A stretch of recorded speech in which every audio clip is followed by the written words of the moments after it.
Good evening, my fuckers. Welcome, degenerates, to the first vlog of 2018. Well, second, actually, if you watch the one on the Disaster Artist. So, I am Knox, of course, your gallant host, and I just watched Stephen King's It. You'll float down here. We all float down here. Don't you want to float? So, couple of things. First of all, I like Peter Skarsgård's portrayal of Pennywise much better than Tim Curry's. Although, that is not to say that I don't love Tim Curry. Tim Curry was probably the best part of the original movie, It. And I really appreciated that they updated it to be in the 80s instead of the 60s. Because it makes it much easier for people my age to relate to. Which I think is a really important part of the whole story. I've read most of the book, in case most of you haven't. And it falls a lot better along with the book than the original movie does. So, that gotten out of the way, let's get to my notes on the movie, and let's try to get through this, shall we? So, I like the update to the 80s. Like I said, it was, being that the book was written in 86, ironically the year I was born, I felt that it made it much more personable and easy to relate to, unlike the original film, which was set mostly in the late 60s for the first half of it, which, I'll be honest, most people who are fans of the book, they weren't alive in the 60s. So, most of the people who've read it, we don't know what the 60s was like, and I'm sorry, Stephen King, but we just don't give a shit. I found it interesting how Bill's parents were almost afraid to go looking for their child's remains, that being Georgie. In the book, it's explained after probably about the 1/3 point that there's almost a spell of fear induction that's cast upon the entire town by Pennywise's mere presence. And really what that does is it makes the people too afraid to go looking to get closure. Which, I know it sounds kind of lame, but at the same time, it makes sense if you think about it. Pennywise is consumption. He is death. He is evil incarnate. You know, in the Stephen King universe, he is essentially the devil. I mean, in fact, he's worse than the devil. He's an extra dimensional being from a dimension of pure light who consumes all. So he is the light bearer. He is Satan. It's hard to get more evil, honestly. And then you have the Turtle of Eternity, but that's a whole other story. The kids don't seem like cardboard cutouts this time, which, to explain that in a tiny bit more detail, in the first movie, I didn't really like how the kids' actions were very easy to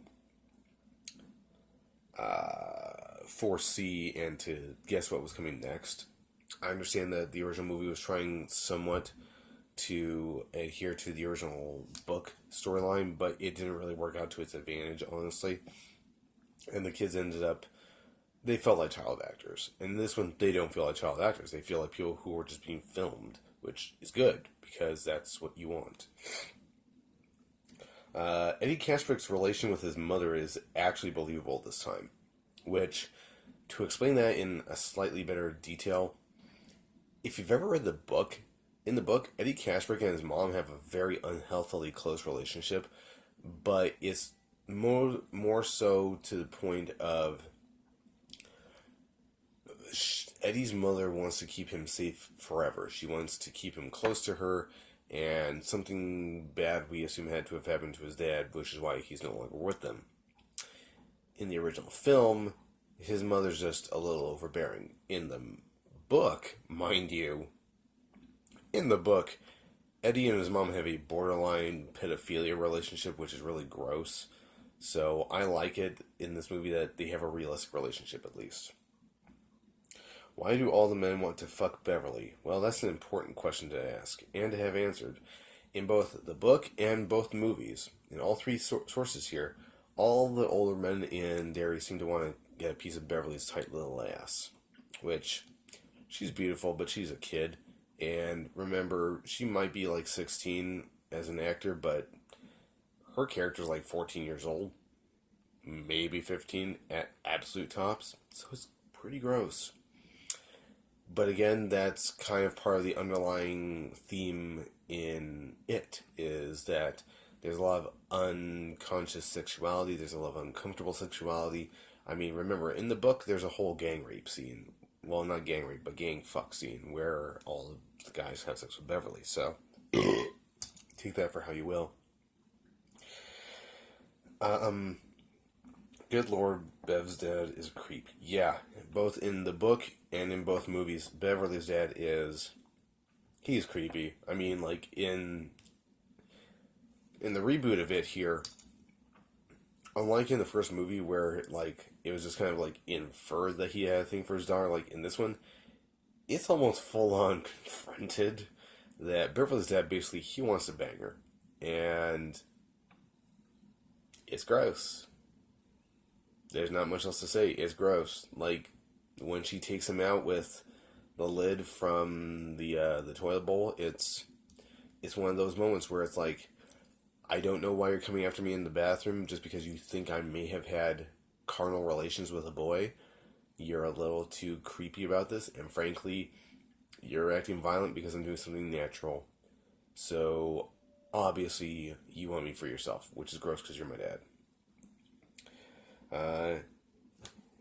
Even the blood in the bathroom scene looks more convincing, which it does. In the original movie, the blood in the bathroom scene, it frankly looked all fake, and you could tell that the actor who was playing Beverly's dad was having to try really hard not to react to it, which took you out of the narrative for a moment. In this one, because only kids are there to witness it, it's way harder to ignore it, like, because they all see it.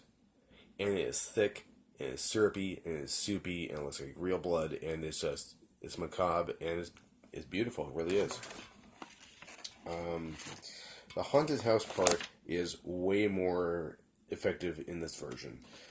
By that, I mean the scene from, well, in the book and in the original movie, it's where Stanley is alone and he ends up confronting a mummy and reciting the names of birds from his Boy Scouts manual. Now, mind you, in this version, all the boys get involved in the house and they all see shit and they all get taunted by Pennywise and they all get, damn near trapped and tortured by him. But that's a good thing. It's really building on that scene and it's adding more gravity to it, and I enjoyed the much more adult-themed imagery that you see in it, how much more macabre and violent it was, which I think is more accurate, I suppose, because Pennywise is he's a malevolent creature. He wants to terrorize them. He's going to show them violent shit. Instead of having one character just naming off birds, yeah, well, I guess that's the only other thing I made a note of.